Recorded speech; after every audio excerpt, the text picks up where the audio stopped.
This channel does not promote any violent, harmful, or illegal activities. All content provided by this channel is meant for an educational purpose only. নমস্কার, টিভি9 বাংলায় আপনাকে স্বাগত। আমি দীপ রয়েছি আপনার সঙ্গে। শুরু করছি নিউজ টপ 9। তিলোত্তমা খুনের ঘটনায় ফের বিস্ফোরক শুভেন্দু অধিকারী। তদন্তে নামে কলকাতা পুলিশ তিলোত্তমার ভিসেরা পরিবর্তন করেছে। এক্স হ্যান্ডেলে পোস্ট দাবি করে বিরোধী দলনেতার। তার আরও দাবি, ওয়াশ বেসিন বদল করা হয়েছে, রক্তাক্ত বেশ কয়েকটি জিনিস পরিবর্তন করা হয়েছে বলেও এক্স হ্যান্ডেলে দাবি করেছেন রাজ্যের বিরোধী দলনেতা। তার মতে ডিএনএ পরীক্ষার মাধ্যমে অবশ্য সেগুলি নিশ্চিত করা যায়। শুভেন্দুর মতে ঘটনায় বেশ কয়েকজনের যুক্ত থাকার সম্ভাবনা উড়িয়ে দেওয়া যাচ্ছে না। তিলোত্তমা খুনের পর তার দেহ সেমিনার হলে সরানো হয় বলেও অভিযোগ করেছেন শুভেন্দু অধিকারী। এই মুহূর্তের অন্যতম একটি বড় খবর, তিলোত্তমা খুনের ঘটনায় ফের বিস্ফোরক রাজ্যের বিরোধী দলনেতা শুভেন্দু অধিকারী। তার দাবি, তদন্তে নামে কলকাতা পুলিশ তিলোত্তমার ভিসেরা পরিবর্তন করেছে। এক্স হ্যান্ডেলে এমনটাই লিখেছেন শুভেন্দু অধিকারী। তার দাবি, ওয়াশ বেসিনও বদল করা হয়েছে, এমনকি রক্তাক্ত বেশ কয়েকটি জিনিস পরিবর্তন করা হয়েছে। এক্স হ্যান্ডেলে দাবি করেছেন শুভেন্দু অধিকারী। তার মতে ডিএনএ পরীক্ষার মাধ্যমে সেগুলি নিশ্চিত করা যায়। শুভেন্দুর মতে এই ঘটনার পিছনে বেশ কয়েকজনের যুক্ত থাকার সম্ভাবনা উড়িয়ে দেওয়া যায় না। তিলোত্তমা খুনের পর তার দেহ সেমিনার হলে সরিয়ে নিয়ে যাওয়া হয় বলেও অভিযোগ করেছেন শুভেন্দু অধিকারী। এই মুহূর্তের বড় খবর, শুভেন্দু অধিকারী তিনি এক্স হ্যান্ডেলে দাবি করেছেন তিলোত্তমার ভিসেরা পরিবর্তন করা হয়েছে। এক্স হ্যান্ডেলে পোস্ট করে দাবি করেছেন রাজ্যের বিরোধী দলনেতা। আমরা যোগাযোগ করেছি তৃণমূল নেতা অরূপ চক্রবর্তীর সঙ্গে। অরূপ বাবু, টিভি9 বাংলায় আপনাকে স্বাগত। শুভেন্দু বাবু এক্স হ্যান্ডেলে পোস্ট করেছেন, নিশ্চয়ই সেই পোস্ট এতক্ষণ আপনার চোখে পড়েছে। তিলোত্তমার ভিসারা নাকি পরিবর্তন করা হয়েছে, এমনকি রক্তাক্ত বেশ কয়েকটা জিনিসও তাও নাকি বদলে ফেলা হয়েছে এবং পিছনে রয়েছে বেশ কয়েকজন, কি বলবেন? প্রথম কথা, শুভেন্দু অধিকারী যখন তদন্তটা করছেন তাহলে সিবিআই কে রাখার কোনো মানে হয় না। হয় সিবিআই কে তুলে দিক, নইলে শুভেন্দু অধিকারীকে সিবিআই ডিরেক্টর বানিয়ে দিক। আর এই যে ফেসবুক এবং সমাজ মাধ্যমে যে গল্পগুলো রটানো হচ্ছে, এতে আসলে ক্ষতিটা হচ্ছে নির্যাতিতার পরিবারের, যাদের সবার আগে প্রাপ্য ছিল জাস্টিস। এই জাস্টিসের নামে যে গুজব রটিয়ে বেড়ানো হচ্ছে, তাতে খুব পরিষ্কার দিনের আলোর মতো এরা আসলে জাস্টিস চায় না। এরা জাস্টিস চায় না কারণ এই আন্দোলনটাকে দিয়ে রাখতে পারলে এদের পলিটিক্যাল লাভ আছে। কিন্তু আমরা প্রথম দিন থেকে জাস্টিস চেয়েছি, আর শুভেন্দু অধিকারীকে আগে ক্ল্যারিফাই করতে হবে ওর নিজের বিধানসভা নন্দীগ্রামের গোকুলনগর 1 নম্বর গ্রাম পঞ্চায়েতের অধীনে গতকালকে রাত্রিবেলা মার মেয়েকে নগ্ন করে, আপনারাই টিভি9 দেখিয়েছেন, 300 মিটার উলঙ্গ করে দৌড় করিয়েছে। ডাবল ইঞ্জিনের কথা বলে, এটা কি মণিপুর বানাতে চায় যেখানে মার মেয়েকে নগ্ন করে রাস্তায় প্যারেড করানো হবে? সবার আগে শুভেন্দু অধিকারী জবাব দিতে হবে। লিডার অফ অপোজিশন যেখানকার বিধায়ক, সে জুয়া চুরি করে জিতুক, লোডশেডিং করে জিতুক, যেভাবেই জিতুক, আজকেও বিধায়ক। ওর নিজের বিধানসভা কেন্দ্রে যখন একজন মা আর মেয়ে, তাদের অপরাধ তারা বিজেপি ছেড়ে এসছে বলে তাদেরকে 1 বছর ধরে অত্যাচার করা হয়, আর তার স্বামী না থাকার সুবাদে কালকে এই ধরনের নারকীয় ঘটনা সমস্ত ধৈর্যের সীমা ছাড়িয়ে গিয়েছে। তাই খুব স্বাভাবিকভাবে আগে শুভেন্দু অধিকারী এই ঘটনার জন্য কখন নিঃস্বার্থ ক্ষমা প্রার্থনা করে এবং দোষীদের দৃষ্টান্তমূলক শাস্তির দাবিতে ও নিজে আন্দোলনের নামে আগে সেটা দেখাতে হবে, এবং নিশ্চিতভাবে তারপরে বাংলার মানুষ আরজি করের নির্যাতিতা পরিবারের পাশে রয়েছে। আমরা সবাই চাই দোষীদের দৃষ্টান্তমূলক শাস্তি হোক, কিন্তু নন্দীগ্রামের দোষীগুলো যেন একটা ওরে আপনা পায়। অনেক ধন্যবাদ অরূপ বাবু আপনাকে। আমরা কথা বলছিলাম তৃণমূল নেতা অরূপ চক্রবর্তীর সঙ্গে। আসি পরের খবরে।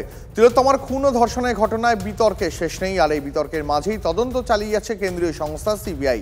শনিবার খুন ও ধর্ষণের ঘটনায় ধৃত সঞ্জয় রায়ের বিষয়ে খোঁজ খবর করতে নামলো সিবিআই। কেন্দ্রীয় এজেন্সি পৌঁছে গেল পুলিশের ডেরায়। কলকাতা পুলিশের 4th ব্যাটালিয়নের সদর দপ্তরে পৌঁছে গেল কেন্দ্রীয় তদন্তকারী সংস্থা। আরজি করের ঘটনা নিয়ে একের পর এক বিতর্ক, তুমুলভাবে লেগেছে রাজনীতির রং। সাধারণ মানুষ বিচারের দাবিতে সোচ্চার, আর এসবের মাঝেই তদন্ত চালিয়ে যাচ্ছে সিবিআই। শনিবার সকালে তথ্য তালাশে তাদের প্রথম গন্তব্য সল্টলেক সেক্টর 2, কলকাতা পুলিশের 4th ব্যাটালিয়নের সদর দপ্তর। সিভিক ভলেন্টিয়ার হওয়া সত্ত্বেও নিয়মনীতি লাটে তুলে এখানেই থাকতো সঞ্জয়। সূত্রের খবর, সঞ্জয়ের ব্যাপারে খোঁজখবর নিতে 4th ব্যাটালিয়নের সদর দপ্তরে সিবিআই। সন্ধ্যের দিকে সঞ্জয় রায়ের ভবানীপুরের বাড়িতে যায় সিবিআইয়ের টিম। অন্যদিকে সিবিআইয়ের আরেকটি দল শনিবারও পৌঁছে যায় আরজি কর হাসপাতালে। শনিবারও তাদের সঙ্গে 3D স্ক্যানার। সূত্রের খবর, এমার্জেন্সি বিল্ডিংয়ের 4 তলায় সেমিনার রুমে তথ্য প্রমাণ সংগ্রহের কাজ করেন তদন্তকারী আধিকারিকরা। তদন্তে যেসব তথ্য উঠে আসছে সেগুলোর সঙ্গে পুলিশের দেওয়া তথ্য মিলিয়ে দেখতে পারেন সিবিআইয়ের আধিকারিকরা। পাশাপাশি তিলোত্তমা তদন্তে হাসপাতালের সিকিউরিটি সুপারভাইজার সহ 10 জনকে তলব করে সিবিআই। যে 2 অস্থায়ী নিরাপত্তারক্ষীকে আগেই হাসপাতালের তরফ থেকে সাসপেন্ড করা হয়েছে তাদেরকেও ডেকে পাঠানো হয়। শনিবার সকালে সিবিআই দপ্তরে হাজির আরজিকরের প্রাক্তন ও বিতর্কিত অধ্যক্ষ Sandip Ghosh. Bureau report, TV9 Bangla.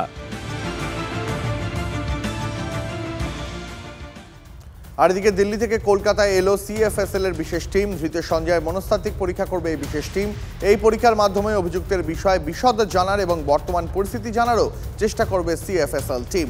এদিকে আজ সন্ধ্যায় ফরেন্সিকের হাতে বেশ কিছু নমুনা তুলে দেয় সিবিআইও। তিলোত্তমা ডায়েরিতে কি লুকিয়ে রয়েছে হত্যাকাণ্ডের কোনো সূত্র? এই প্রশ্নই এখন বড় হয়ে উঠছে। সূত্রের খবর, ঘটনা তদন্তে নেমে অন্য জিনিসের সঙ্গে তিলোত্তমার ডায়েরিটিও বাজেয়াপ্ত করে কলকাতা পুলিশ। ডায়েরির একটি লুজ বা খোলা পাতা ছিল, সেই পাতাটিও বাজেয়াপ্ত করা হয়েছে। কি লেখা ছিল সেই পাতায়, কিভাবে তিলোত্তমা তার মা বাবাকে ভালো রাখতে চান, খোলা পাতা সহ সেই ডায়েরি সিবিআইকে হস্তান্তর করা হয়েছে। এ বিষয়ে আরও বিস্তারিত জানতে কথা বলবো সহকর্মী সিজারের সঙ্গে। সিজার, এখনো পর্যন্ত আর কি জানা যাচ্ছে এই ডায়েরি সম্পর্কে? দেখো, এই ডায়েরি সম্পর্কে যেটা জানা যাচ্ছে যে ওই ডায়েরিটা ওই দিন অর্থাৎ তিলোত্তমাকে যখন পাওয়া যায় তখন তার যে জিনিসপত্র ছিল তার মধ্যেই সেই ডায়েরিটা পাওয়া যায় এবং এই ডায়েরিটা তিনি প্রায়শই লিখতেন। খুব রোজ না হলেও নিয়মিত সেই ডায়েরি লেখা অভ্যেস তার ছিল এবং যেটা তার পরিবারও বারবার উল্লেখ করেছেন। সেই ডায়েরি কলকাতা পুলিশ ইতিমধ্যেই বাজেয়াপ্ত করেছে এবং সেই বাজেয়াপ্ত তালিকা ধরেই সেটা সিবিআইয়ের হাতেও দেওয়া হয়েছে, কারণ ওই ডায়েরির মধ্যে একটি খোলা পাতাও ছিল, যে পাতায় বেশ কিছু তথ্য বলতে তার জীবন সংক্রান্ত তথ্য রয়েছে। কিন্তু এটুকুও কলকাতা পুলিশ এবং সিবিআই সূত্র থেকে জানা যাচ্ছে যে এখন পর্যন্ত ওই ডায়েরিতে এমন কোনো তথ্য পাওয়া যায়নি যেটা এই অপরাধের তদন্তে কোনো সাহায্য করে। কিন্তু তাও ডায়েরির প্রত্যেকটি তথ্যই তারা খতিয়ে দেখছেন যদি কোনো ধরনের লিঙ্ক বা কোনো ধরনের ক্লু পাওয়া যায়। অনেক ধন্যবাদ সিজার। তিলোত্তমার বিচারের দাবিতে এবার সরব হলেন নির্ভয়ার মা। মুখ্যমন্ত্রীকে দায়িত্ব নিতে হবে। চিকিৎসককে খুন ধর্ষণে কি ব্যবস্থা নেওয়া হয়েছে প্রশ্ন তুললেন নির্ভয়ার মা। নারী নিরাপত্তায় আইন হয়তো রয়েছে, কিন্তু কাজের কাজ হচ্ছে না, অভিযোগ নির্ভয়ার মায়ের। जो बच्ची के साथ घटना हुई है, उसके साथ जो दरिंदगी हुई है, जो भी मुजरिम उसमें शामिल है, एक है या एक से ज्यादा है, उनको जल्द से जल्द पकड़ा जाए, जल्द से जल्द उनको सजा मिले। डॉक्टर अगर हॉस्पिटल के अंदर खुद जहां वो ड्यूटी पे है और वहां वो सुरक्षित नहीं है, तो आप आम महिला और बच्ची के लिए क्या सोच सकते? सरकारें एक दूसरे पे थोप रही हैं, प्रदर्शन कर रही हैं, बजाय कि वो उस केस पे काम करे, महिला सुरक्षा पे बात करें, अपने कानून में जो भी कमियां हैं उसको पूरा करें। लेकिन नहीं, वहां पे तो जिनके जो मुख्यमंत्री हैं उनके अंदर स्वास्थ्य मंत्रालय है, उनके अंदर सारे उनके रूल है, पुलिस है, और वो नहीं समझ आ रहा है कि वो किसके खिलाफ प्रदर्शन कर रहे, किससे फांसी मांग रही हैं।